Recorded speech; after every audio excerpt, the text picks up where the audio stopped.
이 만물은 어디로부터 생겨났는가, 또 만물은 오늘날 어떻게 이르렀는가, 이와 같은 이 기원에 대한 해답을, 문제에 대한 해답을 가르쳐주는 책이 바로 우리가 조금 전에 읽었던 창세기 말씀이 됩니다. 그래서 실제로 이 창세기란 이름의 뜻은 시작 또는 기원이라는 의미를 가지고 있습니다. 특별히 이제 우리 창세기 1장은 만물이 어떻게 시작되었는가에 대해서 우리에게 알려주고 있는 것을 우리는 이미 익히 잘 알고 있죠. 바로 이제 하나님께서 이 세상을 창조하심으로 이 세상 만물이 시작되었다라는 것을 우리는 이미 익히 사실 잘 알고 있습니다. 그런데 이제 우리가 한 번 더 생각해 보아야 할 부분이 있습니다. 바로 어떤 것이냐면요, 이 창세기는 이 세상을 만드신 하나님이 어떠하신 분인가라는 그 부분에 대한 진리를 또한 우리에게 가르쳐 주신다는 것이죠. 우리가 창세기를 보통 보면 이 세상이 어떻게 시작되었지라고 했을 때 창세기에 그 답이 있구나, 그래서 창세기를 보고 이 세상이 6일 동안 이렇게 만들어졌구나라는 것을 먼저 우리가 잘 깨닫지만, 사실 반대로 우리가 다른 각도, 다른 입장에서 봤었을 때 이 세상을 만드신 하나님은 과연 어떤 분이신가를 이 창세기 말씀이 우리에게 가르쳐준다는 뜻이 되겠습니다. 쉬운 일례로 우리가 어떤 사람이 어떤 물건을 만들었을 때 그 물건이 다른 사람들에게 큰 유익을 주고 좋은 물건이라면, 좋은 물건이 된다면 그것을 만든 사람이 훌륭하고 좋다는 것을 우리가 쉽게 알 수가 있습니다. 그림을 한번 보여주시기 바랍니다. 위에 한번 보시면요, 지금 어떤 그림이 위에 이렇게 보여지고 있냐면 어떤 아이가 흙탕물을 먹고 있죠. 우리 잘 아시는 대로 특별히 이제 아프리카 지역에 있는 사람들은 우리와 같은 이렇게 좋은 식수를 구하기가 어렵습니다. 그래서 이렇게 오염된 강물이나 저수지의 물 같은 것들을 먹기 때문에 여러 가지 질병에 걸린다는 그런 보고가 참 많이 있습니다. 그래서 그 어려움을, 식수의 곤란의 문제를 해결해 주기 위해서 어떤 분이 다음과 같은 생명의 빨대라고 불리는 그런 이 정수 필터를 발명한 적이 있었습니다. 한번 보여주시기 바랍니다. 그래서 그게 한 25cm 정도밖에 안 되는 이렇게 작은 정수기입니다. 휴대용 정수기라고 보시면 되겠습니다. 그리고 그 다음 그림을 보시면 그것이 얼마나 효과가 있는지, 저런 흙탕물에서 그것을 빨아먹고 있죠. 그런데 빨아먹어도 아무 문제가 없다는 것입니다. 또 다음 그림 보여주시기 바랍니다. 그보다 더 이렇게 지저분한 혼탁한 물에서 그걸 빨아먹어도 아무 문제가 없다는 것이죠. 자, 그러면 이제 한번 그림은 그만 보시고 저를 봐주시기 바라겠습니다. 우리가 그 생명의 빨대가 누가 만들었는지 그 사람의 정확한 신상에 대해서는 잘 모르지만 최소한 한 가지 알 수 있는 사실이 있습니다. 바로 어떤 것이냐면, 저렇게 좋은 생명의 빨대라는 것을 만든 사람은 최소한 그 사람은 착하고 남을 생각할 줄 아는 좋은 사람이구나라는 생각을 우리가 가장 먼저 떠올릴 수 있다는 뜻이 되겠습니다. 여러분 어떻습니까? 저 생명의 빨대를 보시니까요, 저 사람이 최소한 좋은 사람이다라는 생각이 먼저 드시지 않습니까? 이와 비슷합니다. 하나님께서 만드신 이 세상을 보면요, 하나님의 어떤 분인지 우리가 직접 눈으로 볼 수는 없습니다. 왜냐하면 하나님은 영이시기 때문에요. 그러나 하나님이 만드신 이 창조 세계를 보면 하나님이 어떤 분이시라는 것을 우리가 여러 가지 것들을 통해서 알 수 있다는 것이죠. 그래서 일례로 제가 몇 가지 그림을 또 준비했는데 그림을 한번 보여주시기 바랍니다. 우리가 잘 아시는 대로 이게 최근에 나사에서 허블 망원경을 통해서 찍은 우주 사진이 되겠습니다. 여러분 딱 보시니까 어떻습니까? 아름답죠? 아름답지 않으신가요? 아름다우시죠? 그 다음 그림 한번 보여주시기 바랍니다. 이거 보니까 어떻습니까? 이게 장미 그림 같지 않습니까? 여기 저기에 있는 하나하나가 또 작은 것들이 태양계와 같은 이런 별들의 그 모임이 되고요. 또 거기에 있는 것들에 또 그 안에 세밀한 또 작은 별들이 있습니다. 근데 그런 작은 별들이 이렇게 오묘하게 조화를 이루면서 저는 장미 모양을 이루고 있다는 것이죠. 그 다음에 또 다음 그림 한번 보여주시기 바랍니다. 다음 그림은 더 놀랍습니다. 꼭 어떻게 보이십니까? 사람 눈같이 보이죠. 참 신비롭습니다. 그 다음에 마지막 그림 또 한번 보여주시기 바랍니다. 이것도 어떻게 말로 형용하기 어렵게 상당히 아름답고 멋있지 않습니까? 자, 그러면 여러분이 최소한 구원받고 하나님이 계신 것을 믿기 때문에 이런 그림을 봤을 때 하나님에 대해서 어떤 생각이 드십니까? 하나님은 이런 좋은 별들을 만드시는 것을 봤을 때 최소한 하나님은요, 좋은 분이시구나. 최소한 우리보다는 미적 아름다움을 가지고 계신 훌륭한 분이시구나 라는 생각을 우리가 쉽게 할 수가 있습니다. 여러분 동의가 되십니까? 예. 이처럼 만들어진 것이 모든 것이 좋기 때문에 만드신 하나님 역시 좋은 분이시라는 사실을 우리는 최소한 알 수가 있습니다. 이와 같이 창세기는 하나님께서 구체적으로 어떤 분이신가를 우리에게 지금 보여주고 있습니다. 그러므로 오늘 우리는 특별히 이 본문의 창조 기사를 통해서 하나님께서 구체적으로 더 어떤 분이신가 그 내용을 한번 자세히 살펴보도록 하겠습니다. 자, 그래서 오늘 우리가 창세기 1장 1절부터 31절까지의 말씀은 이미 다 아시기 때문에 읽지는 않았지만 이미 아신다는 전제하에서 이 창세기 1장 1절부터 31절까지의 이 창조 기사를 통해서 하나님에 대해서 어떤 사실을 우리가 배울 수 있냐면요. 가장 먼저 첫 번째로 하나님께서는 함께 일하시는 분이시다 라는 사실을 우리가 배울 수가 있습니다. 우리가 하나님께서는 이 세상을 창조하셨을 때 혼자 하신 것이 아니라 오늘 놀랍게도 본문 말씀을 보시면요, 아들 하나님과 성령 하나님을 통해서 같이 세 분이 하나가 되어서 함께 이것을 창조하셨다는 사실을 우리에게 알려주고 계십니다.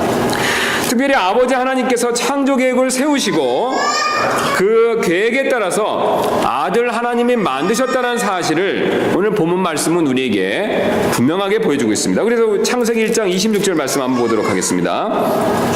뒤로 넘기시면 창세기 1장 26절 말씀을 같이 한번 보도록 하겠습니다. 1장 26절에 이렇게 말씀하고 계시죠. 하나님께서 이르시되 우리가 우리의 형상으로, 지금 뭐라고 말씀하고 계시죠? 하나님께서 우리라고 말씀하시죠. 그러면 최소한 여기 나오는 우리는 사람을 만들기 전이기 때문에 사람은 아니겠죠. 그럼 이 세상을 만들기 전부터 계셨던 분은 누구밖에 없으십니까? 아버지 하나님과 아들 하나님과 성령 하나님이시죠. 왜냐하면 하나님만 영원 전부터 계시기 때문에 이 세상이 시작되기 전부터 계셨던 분은 바로 누구시냐면 아버지 하나님과 아들 하나님과 성령 하나님이십니다. 그런데 특별히 뭐라고 말씀하시냐면요, 여기서 하나님께서 이르시되 우리가 우리의 형상으로 우리의 모양에 따라 사람을 만들고, 자, 그래서 아버지 하나님께서 지금 다른 아들 하나님과 성령 하나님께 뭐라고 말씀하십니까? 이렇게 하자라고 제안을 하시죠. 여러분 맞습니까? 하나님의 우리의 형상과 우리의 모양에 따라 사람을 만들자라고 이렇게 계획을 세우시고 이것을 제안하시는 모습을 보여주고 있습니다.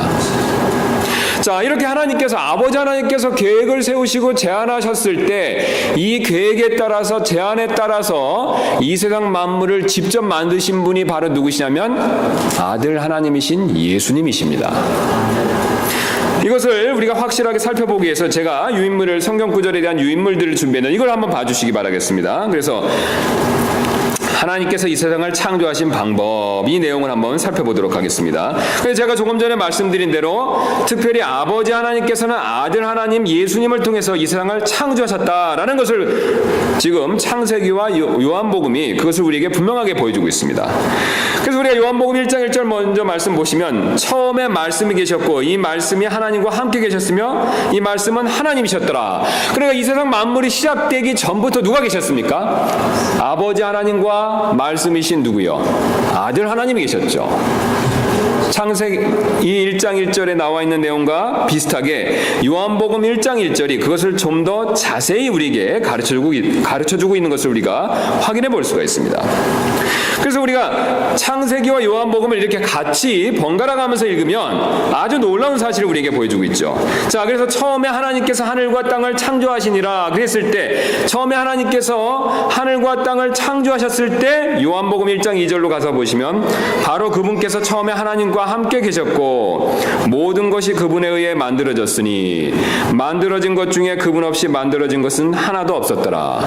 그럼 창세기 1장 1절과 요한복음 1장 1절부터 3절까지 같이 읽으면 어떤 우리가 결론에 도달할 수가 있습니까? 처음에 누가 계셨습니까? 아버지와 아들이 함께 계셨죠. 아버지도 하나님이시고 아들 말씀이신 예수님도 하나님이셨다라고 요한복음은 말씀하고 있습니다. 그런데 창세기로 넘어와서 그 하나님께서 이 세상을 창조하셨을 때 누구를 통해서 만들었다라고 요한복음 말씀하고 있습니까? 예, 말씀이신 아들 하나님 예수님을 통해서 만드셨다라고 우리에게 그 사실을 분명하게 보여주고 있습니다. 그 다음에 1장 2절로 가겠습니다. 그래서 땅은 형태가 없고 비어있으며 어둠은 깊음의 표면에 있고 하나님의 영은 물들의 표면 위에서 움직이시니라. 우리가 1장 2절에 대해서는 아주 자세히 알 수가 우리가 이것을 어떤 뜻인지 아주 분명하게 확실하고 자세히 알 수는 없지만 1장 2절 말씀을 그대로 문자적으로 본다면 우리가 있는 지금의 땅의 모습과는 다르게 이 땅의 형태가 없고 어둠은 깊음 위의 표면에 있는 어떤 정리되지 않고 혼돈된 모습 가운데 있었다는 것을 우리가 분명히 1장 2절 말씀을 통해서 확인해 볼 수가 있습니다. 자, 이런 상태에 있는데 요한복음 1장 4절은 어떤 것을 가르쳐주고 계시냐면 바로 말씀이신 그분 안에 무엇이 있었다라고 말씀하고 계십니까? 생명이 있었죠. 창세기 1장 2절에서는 이 땅이 최소한 아직은 생명이 없었다는 것을 보여주고 있는데 요한복음 1장 4절에 말씀이신 예수님 안에는 생명이 있었다라고 말씀하시죠.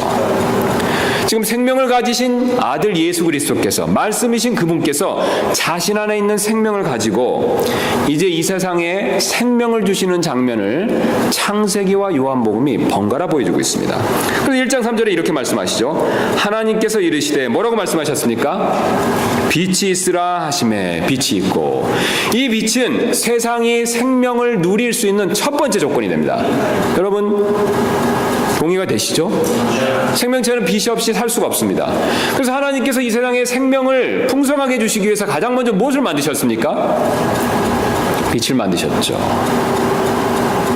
그런데 그 빛을 요한복음에서 뭐라고 표현하고 있냐면 그 생명은 사람들의 빛이었더라. 그럼 한번 저를 봐주시기 바랍니다. 이렇게 정리가 됩니다. 지금 아버지 하나님이 계시고 아들 하나님이 계시는데 특별히 아들 하나님 안에 아버지 하나님께로 받은 생명이 있다라고 말씀하고 계시죠. 그래서 아들 하나님께서 이 생명을 가지시고 혼돈 가운데 있는 이 땅, 아직 생명체가 없는 이 땅에 지금 무엇을 불어넣고 계십니까? 생명을 불어넣고 계시죠. 그런데 그 첫 번째 생명을 불어넣으시는 행위가 어떤 것이었습니까? 빛을 만드시는 거죠. 그런데 이 빛은 그냥 빛이 아닙니다. 무슨 빛이죠? 생명의 빛입니다. 이 세상 모든 만물에게 생명을 주는 참 생명의 빛이 됩니다.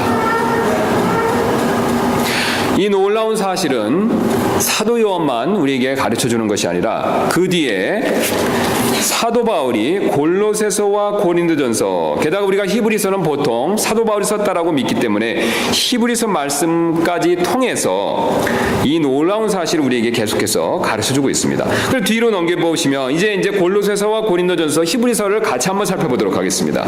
제가 한꺼번에 보면 혼돈스러우실 것 같아서 이렇게 요한복음과 창세기를 먼저 보고 그 다음에 골로새서와 고린도전서, 히브리서를 다음에 보도록 이렇게 종이를 나누어서 지금 준비를 했습니다. 그래서 우리가 창세기와 요한복음을 이미 봤기 때문에 골로새서 말씀만 먼저 보도록 하겠습니다.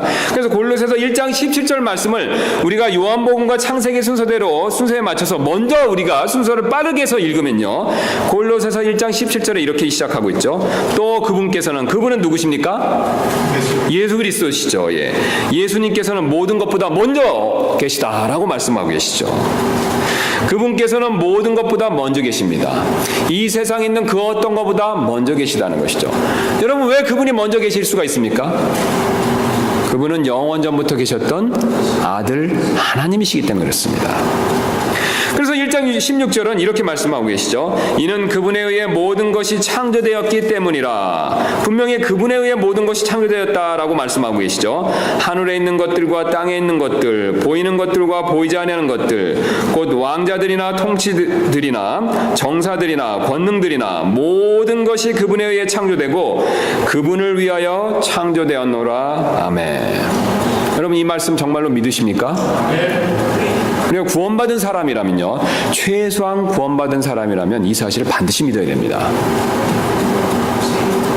우리 구주 되신 예수 그리스도께서는요, 우리를 구원한 구원자이실 뿐만 아니라 이 세상 만물을 만드신 창조주 하나님이십니다. 오늘 하나님께서는 이 사실을 반드시 믿어야 된다라고 우리에게 이 점을 알려주고 계십니다. 여러분, 만약에 우리가 예수님께서 구원자이실 뿐만 아니라 이 세상 만사를 주관하시는 창조주이신 것을 믿는다면요, 우리는 주님께 우리의 구원 문제뿐만 아니라 우리가 겪는 모든 어려움을 그분께 더 맡기고 의탁할 수가 있습니다. 여러분, 예수님은 우리를 구원하신 이 지옥에 가는 죄의 문제로부터 구원하신 분이실 뿐만 아니라 우리가 겪는 건강의 문제, 재정의 문제, 직장의 문제, 가정의 문제, 그 모든 문제로부터 우리를 또한 구출해 주실 수 있는 분이십니다. 우리는 이 사실을 반드시 믿을 필요가 있습니다. 하나님께서 이제는 부활 승천하신 예수 그리스도께 이 세상 만물을 주관하실 그런 권세를 이미 맡기셨습니다. 그 근거로 그분은 지금 어디 계십니까? 하나님의 우편에 앉아 계시죠. 하나님의 권능의 자리, 절대자의 자리에 지금 앉아 계십니다. 그리고 그 절대자의 자리에 앉으신 것을 세상 만물의 모든 것에 보이시기 위해서 이제 장차 모든 사람들의 눈에 보이게 나타나실 것입니다.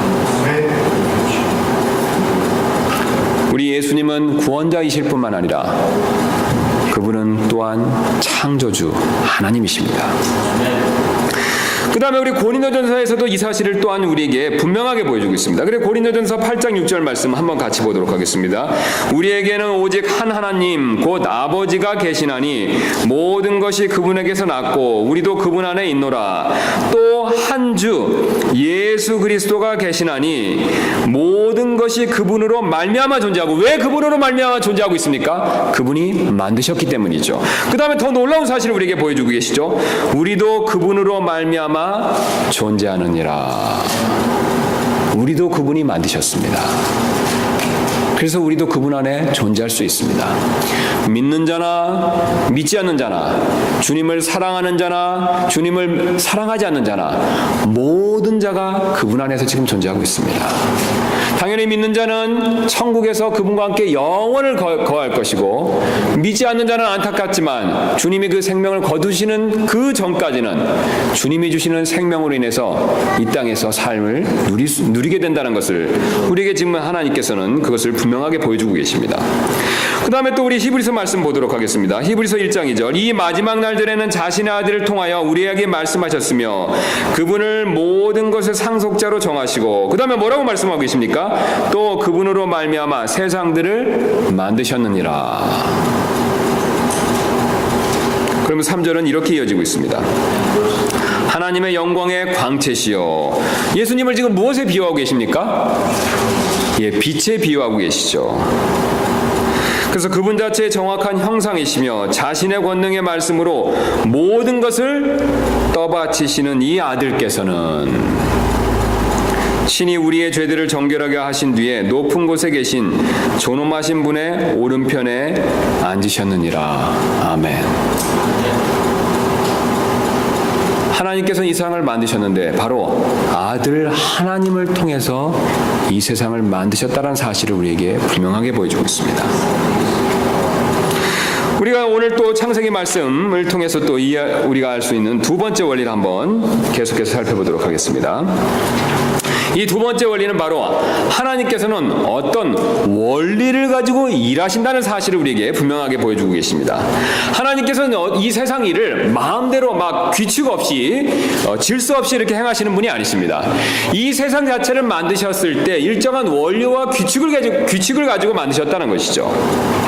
그리고 그런 원리와 규칙을 세우시고 그것대로 행하시고 지키시는 분이십니다. 특별히 우리가 창조기사는 그분께서 세우신 이 나눔과 채움의 원리를 우리에게 분명하게 보여주고 계십니다. 즉 하나님께서 어떤 것을 분리하여 나누신 다음에 그 나누신 것을 풍성하게 만드시는 방법으로 이 세상을 6일 동안 창조하셨다는 것을 우리에게 보여주고 계십니다. 그래서 우리가 아시는 대로 이 6일 동안 이 원리를 한번 자세히 한번 살펴보도록 하겠습니다. 자, 우리가 그럼 제가 나눠드린 뒤에 유인물을 한번 봐주시기 바랍니다. 하나님께서 6일 동안 이 세상을 창조하셨습니다. 여러분 이 사실 믿으십니까? 예. 그럼 첫째 날에 무엇을 만드셨죠? 예, 빛을 만드셨죠. 둘째 날은요, 하늘을 만드셨죠. 예, 하늘들로부터 그 다음에 물들을 나누셨죠. 그 다음에 셋째 날은요, 땅에서 무엇을 만드셨습니까? 땅과 그것을 자라는 식물들을 만드셨죠. 넷째 날은요, 우주의 광명들을 만드셨죠. 다섯째 날은요, 물고기와 새들을 만드셨습니다. 여섯째 날은요, 땅의 동물과 땅의 사람을 만드셨죠. 자, 이 사실은 우리가 너무나도 잘 알고 있는 내용입니다. 그런데 한번 저를 봐주시기 바랍니다. 그런데 하나님께서 이 6일 동안 창조하셨을 때 아주 중요한 두 가지 원리를 분명하게 보여주고 계십니다. 첫째 날부터 셋째 날은요, 하나님께서 주로 나누시는 일을 하셨습니다. 근거가 있습니다. 첫째 날에 빛을 만드시고 어떻게 하셨습니까? 빛을 어둠에서 빛을 나누셨다라고 말씀하시죠. 4절 말씀에 이렇게 말씀하시죠. 하나님께서 어둠에서 뭐라고 말씀하고 계십니까? 빛을 나누셨다는 거죠. 빛을 만들고 어둠에서 빛을 나누셨습니다. 둘째 날도 하나님께서 나누시는 원리를 분명하게 보여주고 있습니다. 이게 지구를 저를 한번 봐주시기 바랍니다. 지금 지구가 있는데 지구 위에 물들이 있죠. 근데 그 물을 어떻게 하셨습니까? 하나님께서 나누셨죠. 나누시고 가운데를 뭐라고 부르셨습니까? 궁창이라고 부르셨죠. 하늘입니다. 그래서 궁창 위에 물이 생기고 궁창 아래에 물이 생겼습니다. 그 궁창 아래의 물이 우리가 일반적으로 말하는 바다가 되죠. 또 궁창 위의 물은 우리가 일반적으로 얘기하는데 노아의 홍수 때 쏟아져 내리는 바로 그 물이라고 우리가 믿고 있죠. 근데 중요한 것은 하나님께서 물을 어떻게 하셨습니까? 물을 어떻게 하셨죠? 나누셨죠. 물을 궁창으로부터 이렇게 나누셨습니다. 궁창을 물로부터 이렇게 나누신 것을 보여주고 계시죠. 세 번째 날도 아주 비슷한 원리를 보여주고 있습니다.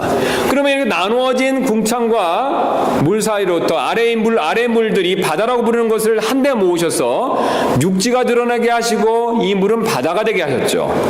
그런데 흥미로운 것은 이 땅으로부터 육지로부터 씨앗이 씨 맺는 채소들이 식물들이 이렇게 떨어져 나왔습니다. 원래는 씨앗이나 씨 맺는 식물들이 흙 안에 땅 안에 같이 있었다가 자라나면서 어떻게 됐습니까?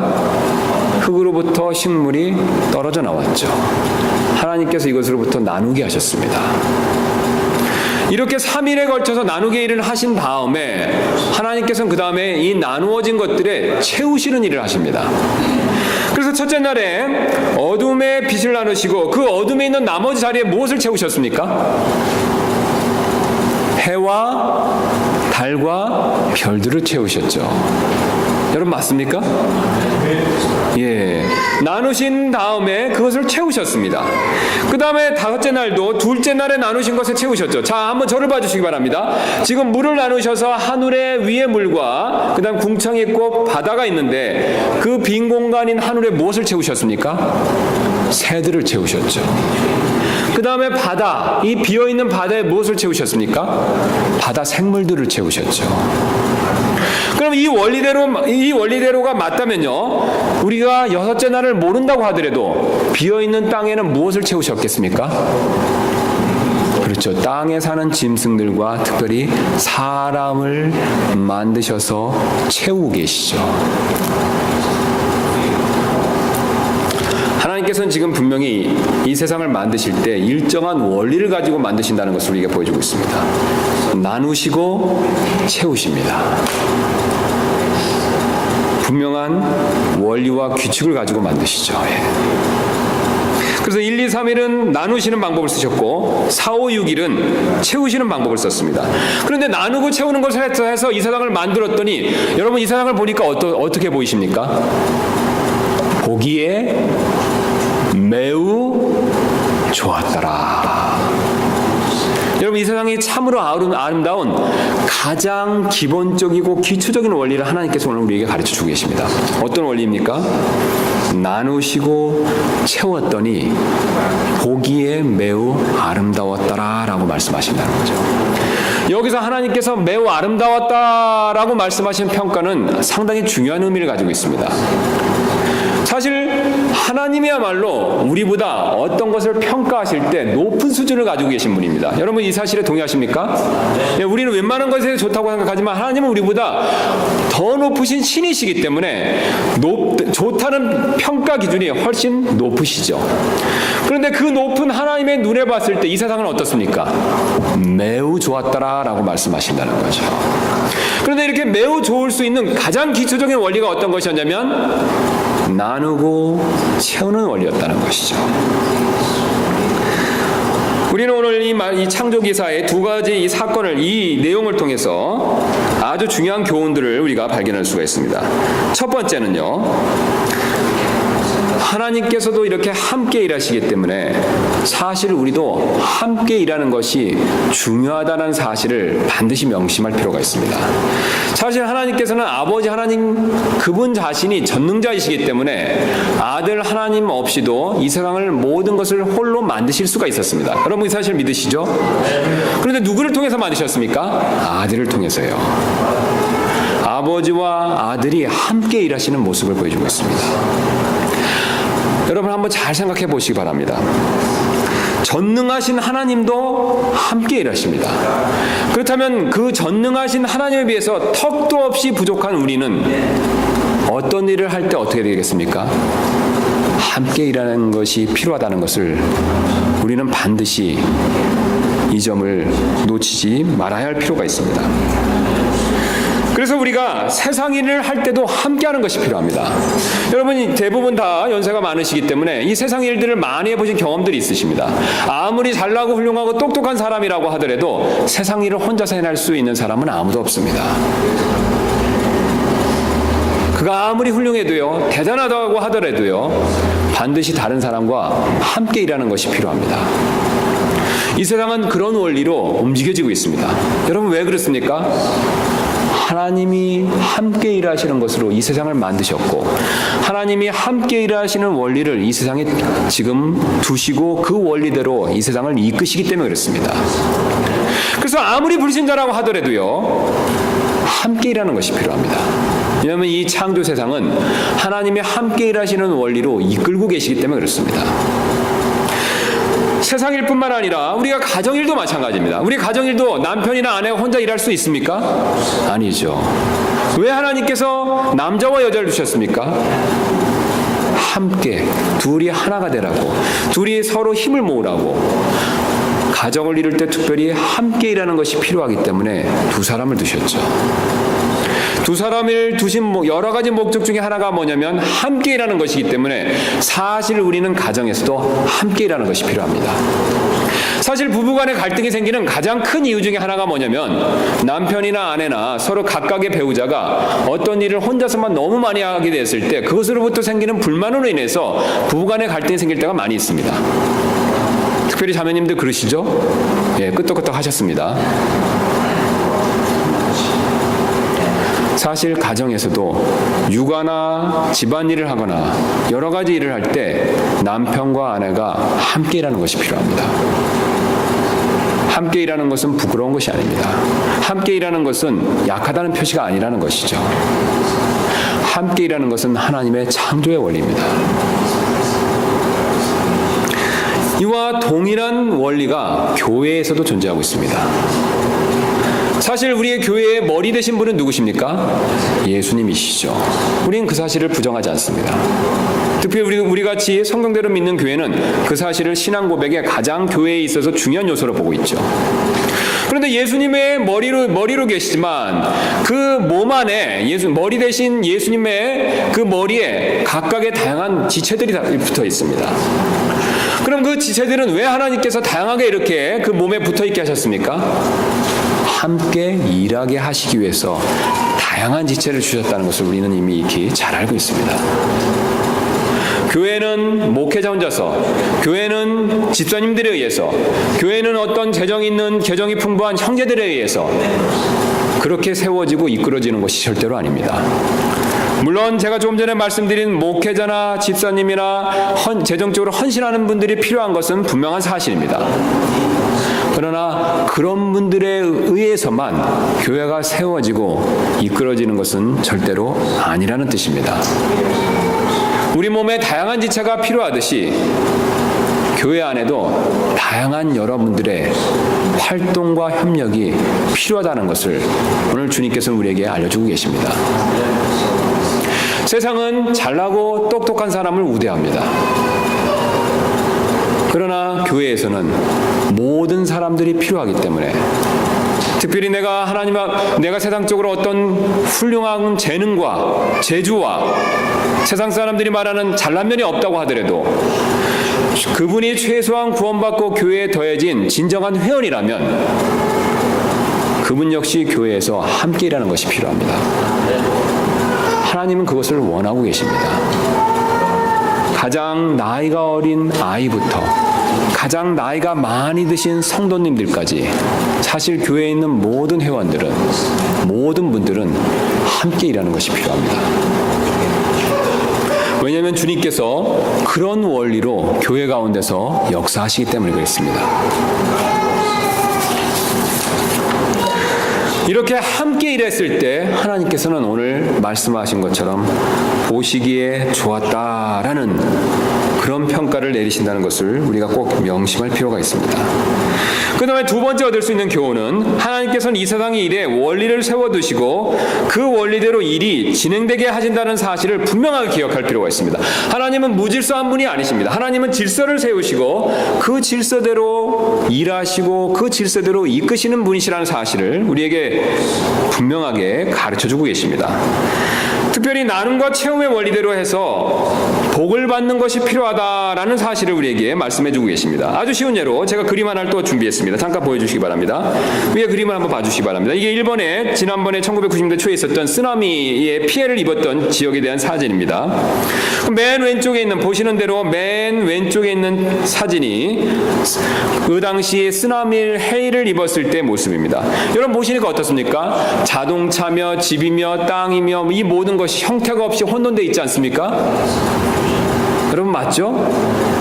그런데 사람들이 노력을 해서 이 혼돈되어 있는 것들을 다 분리했습니다. 분리하고 정리를 해놓으니까 마지막에 맨 오른쪽 그림 되니까 어떻습니까? 보기 어떻습니까? 좋죠.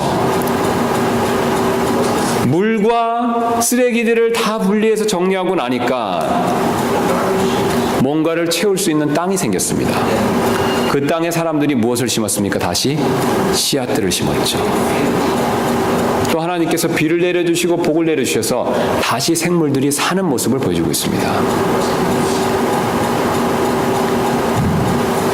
혼돈스럽고 무질서한 것들을 나누어진 것을 채워주는 원리를 하나님께서는 지금 현재 이 세상 일 가운데서도 우리에게 그것을 분명하게 보여주고 계십니다. 아주 더 비근한 예로 실례로 우리가 집안의 문제를 봐도 그렇죠. 한번 또 다음 사진 보여주시기 바랍니다. 이 집안에 이렇게 정리가 안 돼 있으면 어떻죠? 사람이 살기가 참 불편하죠. 그런데 원래 있어야 될 것들은 어떻습니까? 잘 나누어서 정리해서 놓으면 옆에 그림처럼 어떻습니까? 사람이 더 편안히 쉴 수 있고 또 더 많은 사람이 올 수 있는 공간이 생기죠. 그 공간에 더 많은 사람이 함께 거할 수 있고 더 많은 어떤 살림살이나 물건들을 그 안에 채워넣을 수가 있습니다. 이 나눔과 체험의 원리는 우리의 삶에서 분명하게 볼 수 있는 그런 원리라는 것이죠. 게다가 우리의 마음의 문제도 마찬가지입니다. 우리의 마음에도 여러 가지 생각과 여러 가지 마음이 막 이렇게 혼돈되어 있으면 어떻습니까? 뭔가를 제대로 할 수가 없습니다. 그래서 우리가 어떤 복잡한 일을 만나면 생각이 엉클어져 있기 때문에 그것을 먼저 어떻습니까? 정리해서 그 다음에 정리된 상황에서 여유를 가지고 그 다음 단계의 일들을 생각했을 때 더 많은 좋은 생각들이 생기면서 문제를 해결할 수 있다는 사실을 우리는 이미 경험적으로 잘 알고 있습니다. 이 마음의 문제에 있어서도 마음의 복잡한 생각에 있어서도 똑같습니다. 나눈 다음에 나누어진 상태에서 더 좋은 생각들이 채워진다는 것을 우리는 이미 익히 경험적으로 잘 알고 있습니다. 또 영적인 문제에 있어서도 마찬가지입니다. 여러 가지 세상적인 생각과 하나님 말씀이 이렇게 섞여 있으면 어떻습니까? 이 하나님 말씀이 열매를 잘 맺을 수가 없죠. 예수님께서도 그것을 씨 뿌린 자의 비유로 분명하게 보여주셨습니다. 우리 마태복음 13장으로 한번 가서 한번 확인해 보도록 하겠습니다. 마태복음 13장 22절입니다. 우리가 잘 아시는 내용이죠.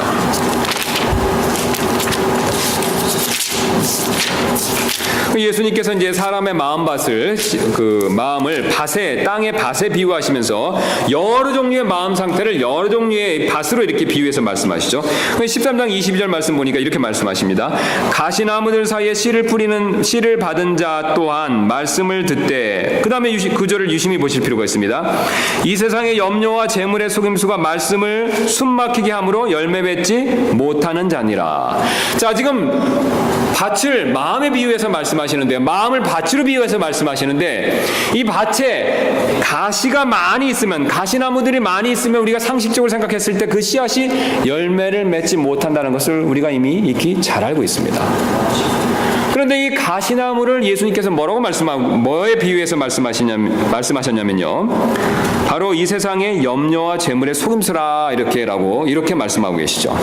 우리 마음속에 어떻습니까? 세상에 대한 염려와 재물의 속임수가 가득하면요. 하나님 말씀이 그 안에 있더라도 열매 맺을 수 없다라는 것을 보여주고 계시죠. 사실 여러분이 아무리 하나님 말씀을 많이 받고 많이 알고 지식적으로 알고 계신다고 하더라도요, 이런 세상적인 염려나 재물의 속임수 같은 세상적인 생각들이 같이 이렇게 혼합되어 있으면 이 말씀이, 알고 계신 말씀이 열매를 맺지 못할 수가 있습니다. 그것을 막기 위해서는 어떻게 해야 되겠습니까? 세상적인 생각을 하나님 말씀과 먼저 나눌 필요가 있죠. 이것을 나누어 놓으면요, 하나님께서 말씀에 복을 주십니다. 말씀을 더 풍성하게 해주신다는 것이죠. 여러분 마음에 말씀을 더 채워주신다는 것이죠. 심지어는 하나님의 말씀에 대한 가르침도 이 원리에 따라 움직이는 것을 우리가 알 수가 있습니다. 이 하나님 말씀 자체에서도 어떤 극단적인 가르침이 있고 또 어떤 건전한 가르침이 있습니다. 성경은 분명히 디모데후서 1장 13절에 그리스도 예수님 안에 있는 믿음과 사랑 안에서 내가 내게 들은 건전한 말씀의 틀을 굳게 붙들고, 그래서 분명히 하나님 말씀 가운데서 건전한 말씀이 있고 그 건전한 말씀을 굳건하게 붙들어야 된다라고 이렇게 경고하고 있습니다. 우리가 어떤 알고 있는 성경적인 지식 가운데 어떤 것은 일부는 극단적인 가르침이 있을 수도 있습니다. 왜냐하면 건전한 가르침에 반대되기 때문에 그렇다는 것이죠. 그러면 어떤 것이 건전하고 어떤 것이 극단적인지를 구별할 필요가 있습니다. 나눌 필요가 있다는 것이죠. 그래서 이것을 잘 나눠놔야 이 건전한 교리들로부터 우리의 영적인 것들이 더 많이 공급을 받고 풍성해질 수가 있습니다. 저는 목회자로서 여러 교회를 섬기면서 많은 성도분들을 봤는데, 이 성도분들이 성장을 하지 못하는 여러 가지 이유 중에 한 가지가 어떤 것이었냐면, 이 건전한 교리와 어떤 극단적인 교리의 그 차이점을 잘 구별하지 못하셔서 그런 영적 혼돈 가운데 있으시기 때문에 이렇게 성장하지 못하는 모습을 너무나도 많이 보았습니다.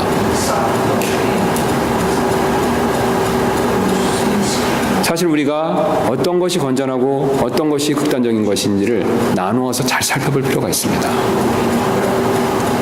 잘 정리할 필요가 있다는 것이죠. 그랬을 때 하나님께서 영적으로 더 큰 복을 주신다는 사실을 우리에게 말씀해 주고 계십니다. 그래서 만약에 우리가 이 원리대로 믿고 순종한다면 오늘 하나님께서 창세기에 복을 주신 것처럼 우리의 삶에서 복을 주시고 우리의 영적인 생활에서 복을 주실 것을 약속하고 계십니다. 여러분 이 사실을 믿으십니까?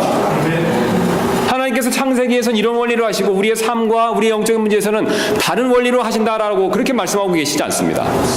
동일한 하나님이 동일한 원리를 가지고 동일하게 역사하신다라고 말씀하고 계시죠. 우리는 이 사실을 반드시 믿을 필요가 있습니다. 우리가 이 사실을 믿고 분명히 순종했을 때 하나님께서 주시는 복을 더 많이 우리가 받을 수 있을 것입니다. 우리가 오늘 주신 하나님 말씀을 믿고 순종하셔서 더 많은 복을 누리는 저와 여러분들 되시기를 주님의 이름으로 소망합니다. 우리